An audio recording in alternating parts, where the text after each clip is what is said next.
안녕하세요. 사연을 시작하기에 앞서 구독과 좋아요 부탁드려요. 감사합니다. 사연 시작해 볼게요. 저는 정말 행복했어요. 예비 남편과 사귄 지 3년, 드디어 결혼을 위해 상견례를 앞두고 있었거든요. 사실 그동안 예비 시어머니 때문에 힘든 일들이 종종 있었어요. 처음에는 그냥 별거 아닌 정도로 생각했는데 점점 부담스러워지더라고요. 시어머니 생일이 다가오면 미리 연락이 왔어요. 요즘 어떤 화장품이 좋다던데 백화점에서 파는 그 브랜드 말이라고 하시면서 은근히 선물을 요구하시는 거였어요. 명절 때는 더 심했어요. 제가 번 돈으로 시어머니 용돈을 드리는 건 당연하다고 생각하시는 것 같았어요. 한 번은 시어머니가 새 핸드백이 갖고 싶다며 브랜드 이름까지 구체적으로 말씀하시더라고요. 가격을 알아보니 제 월급의 절반이 넘는 금액이었어요. 예비 남편에게 얘기해봤지만 그는 엄마가 원래 그런 성격이라며 이해해달라고 했어요. 가족이 될 사이인데 시어머니한테 잘하는 게 당연하다고 하면서요. 그래서 저는 계속 참았어요. 결혼하면 가족이 될 뿐이니까 좋은 관계를 유지해야 한다고 생각했거든요. 시어머니는 제가 하는 일에 대해서도 이런저런 간섭을 많이 하셨어요. 제 월급이 얼마인지 물어보시고 저축은 얼마나 하고 있는지, 부모님은 결혼 준비를 얼마나 도와주시는지 자세히 캐묻으시더라고요. 마치 저희 집 재정 상황을 파악하려는 것 같았어요. 그런데 그때 엄마가 갑자기 쓰러지셨어요.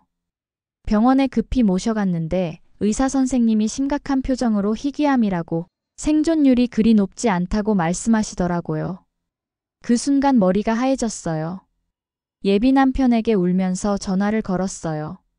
그런데 예비 시어머니가 그 소식을 듣더니 바로 다음 날 제가 다니고 있는 회사로 찾아오셨어요.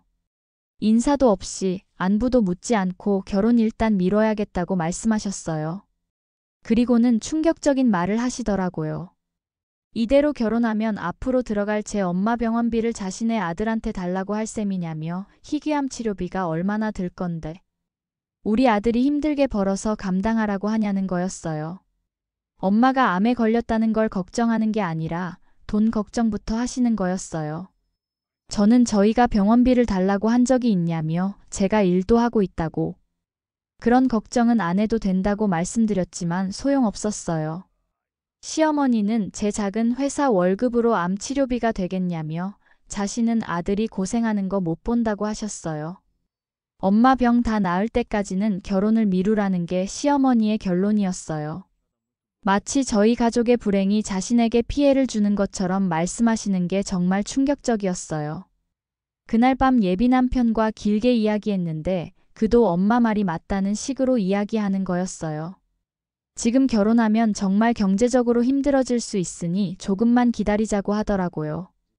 저는 그 말에 어이가 없었어요. 엄마가 쓰러졌다는데 모르는 사이도 아니고 가족이 될 사이인데 안부를 먼저 묻거나 걱정하는 것이 아니라 돈부터 생각하는 예비 남편의 정이 떨어지더라고요. 예비 시어머니와 다를 바 없다는 생각이 들었어요. 그때 깨달았어요. 예비 남편도 결국 엄마 편이라는 걸.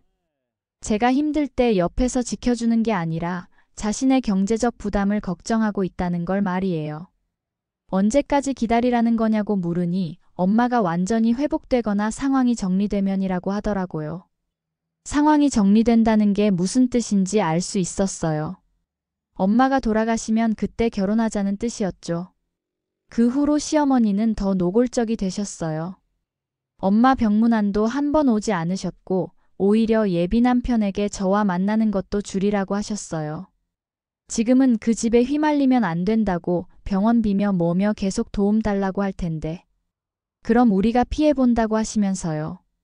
예비 남편도 점점 저를 피하기 시작했어요. 연락도 뜸해지고 만나자고 해도 바쁘다는 핑계만 댔어요. 그러던 어느 날 시어머니가 다시 저희 회사에 와서 더 직설적으로 말씀하셨어요. 솔직히 말해서 저희 엄마 병이 언제 나을지도 모르니까 우리 아들 인생 망치게 할 수는 없다며 깔끔하게 파혼하자는 거였어요. 이 상황에서 결혼하는 게 말이 안 되고 서로 힘들기만 하다고 하시더라고요. 집안에 아픈 사람 있으면 모두가 고생한다면서요. 그 순간 정말 화가 났어요. 엄마가 아파서 죽어가고 있는데 그런 말을 할 수 있다는 게 믿어지지 않았거든요. 그날 정말 끝이었어요. 예비 남편도 엄마 편에 서서 파혼을 원한다고 하더라고요. 그렇게 3년간의 연애와 결혼 준비가 모두 물거품이 되었어요. 엄마는 제 파혼 소식을 듣고 더 많이 아파하셨어요. 미안하다고 엄마 때문이라고 하시면서 자신을 너무 자책하셨어요. 그런 엄마를 보면서 전 예비 시어머니와 예비 남편이 정말 미웠어요. 그 후 6개월 동안 엄마와 함께 병원을 다니며 치료받았어요. 아빠는 회사 일로 바쁘신 와중에도 아무 걱정도 하지 말고 엄마 치료에만 집중하라고 하셨어요. 아빠는 평소에 말씀이 별로 없으셨지만 이런 때는 정말 든든하셨어요. 그런데 엄마 병세는 점점 악화되었어요. 의사 선생님도 더 이상 희망적인 말씀을 해주지 않으셨어요.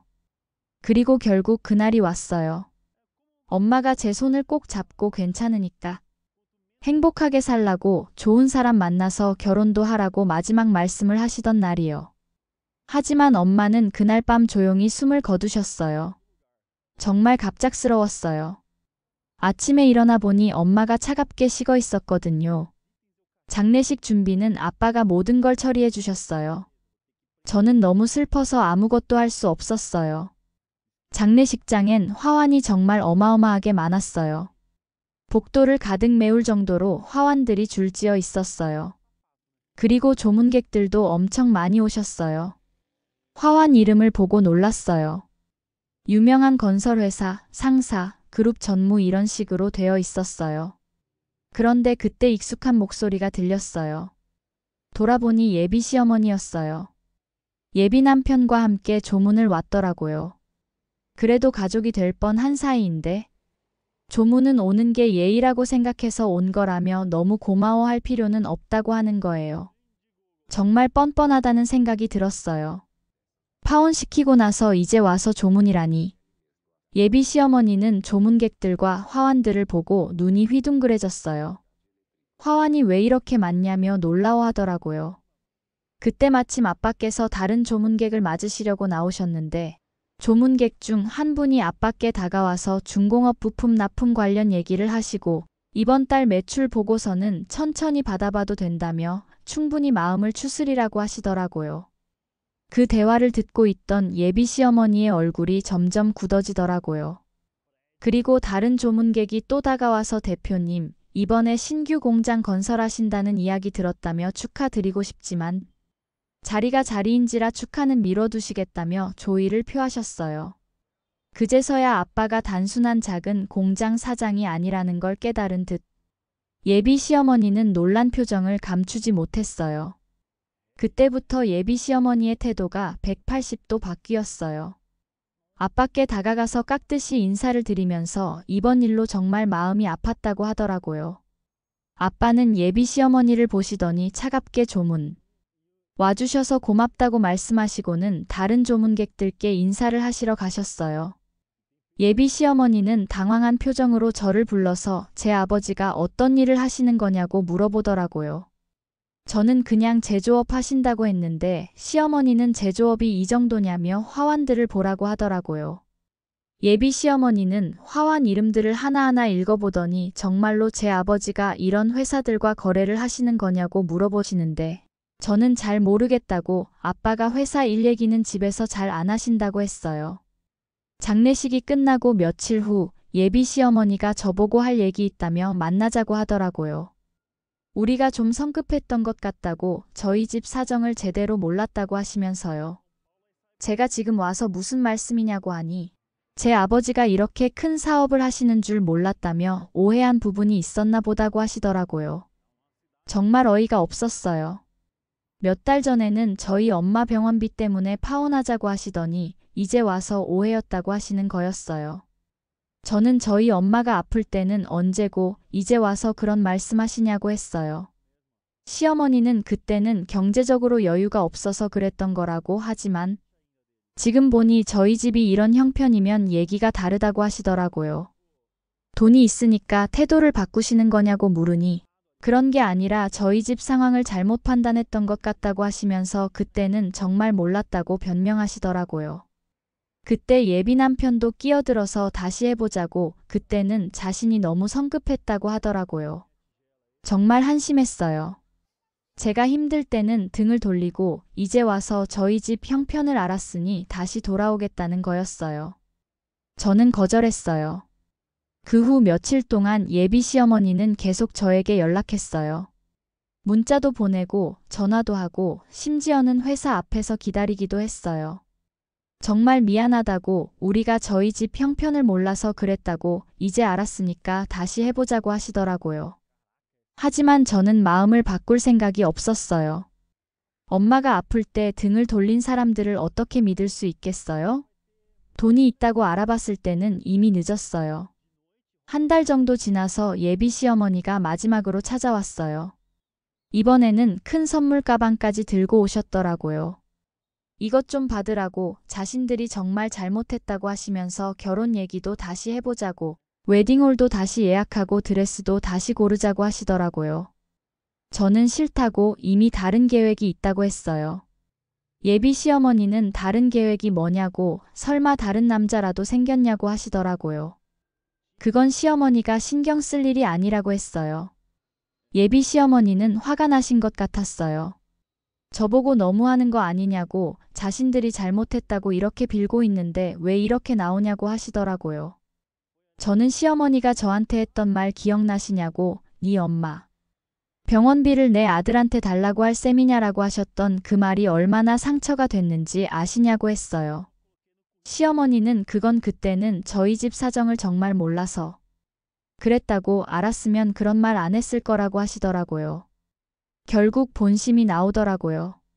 돈 때문에 사람을 판단하는 게 당연하다고 생각하시는 거였어요. 저는 더 이상 할 말이 없다고 가시라고 했어요. 그 후로 예비 시어머니는 더 이상 연락하지 않았어요.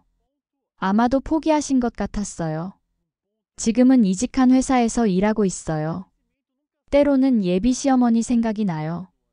만약 처음부터 아빠의 정체를 알았다면 어떻게 행동했을까 하고 말이에요.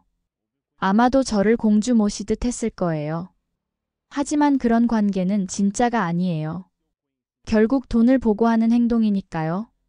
엄마 돌아가신 지 1년이 지났어요. 그동안 정말 많은 일이 있었지만 이제는 조금씩 마음이 정리되고 있어요. 엄마가 없다는 현실은 여전히 슬프지만 엄마가 저에게 남겨주신 가르침을 생각하면서 살고 있어요. 돈보다 사람이 중요하다는 것, 힘들 때 옆에 있어주는 사람이 진짜라는 엄마가 자주 하시던 말씀이에요. 그때는 그냥 뻔한 말이라고 생각했는데 이번 일을 겪고 나니 정말 맞는 말이었어요. 그리고 새로운 사람과 조심스럽게 만남을 이어가고 있어요. 아빠도 그분을 좋아하세요. 저 친구는 진짜 괜찮은 것 같다고 저를 정말 아끼는 게 보인다고 하시더라고요. 돈 때문에 접근하는 사람들하고는 확실히 다르다고 하시면서요. 아빠는 사업을 하시면서 그런 사람들을 많이 보셨나 봐요. 꼭 돈이 아니더라도 자신의 이익 때문에 접근하는 사람들 말이에요. 지금은 정말 평온해요. 새로운 분과 행복하게 지내고 있고 회사 일도 재미있어요. 아빠께서 사업을 하시는 걸 옆에서 보면서 배우는 것도 많고요.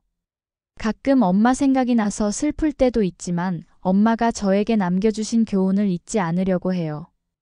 돈보다 사람이 중요하다는 것, 힘들 때 옆에 있어주는 사람이 진짜라는 건 말이에요. 만약 예비 시어머니가 처음부터 아빠의 직업을 알았다면 어떻게 했을까요? 아마 저를 정말 귀하게 대해주셨을 거예요. 하지만 그건 진심이 아니었을 거예요.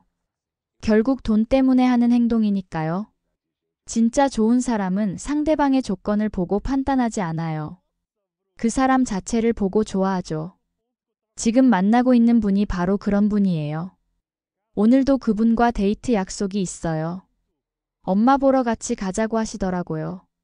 아직 정식으로 결혼한 사이는 아니지만 엄마께 인사드리고 싶다고 하시는 거예요. 엄마께서 하늘에서 지켜보고 계시면서 기뻐하실 것 같아요. 이제 저는 정말 새로운 인생을 시작하려고 해요. 과거의 아픈 기억들은 뒤로 하고 저를 진심으로 사랑해주는 사람과 함께 행복하게 살 거예요. 그게 엄마가 원하셨던 일이니까요. 제 긴 이야기를 끝까지 들어주셔서 감사합니다. 구독과 좋아요, 알림 설정까지 잊지 마세요.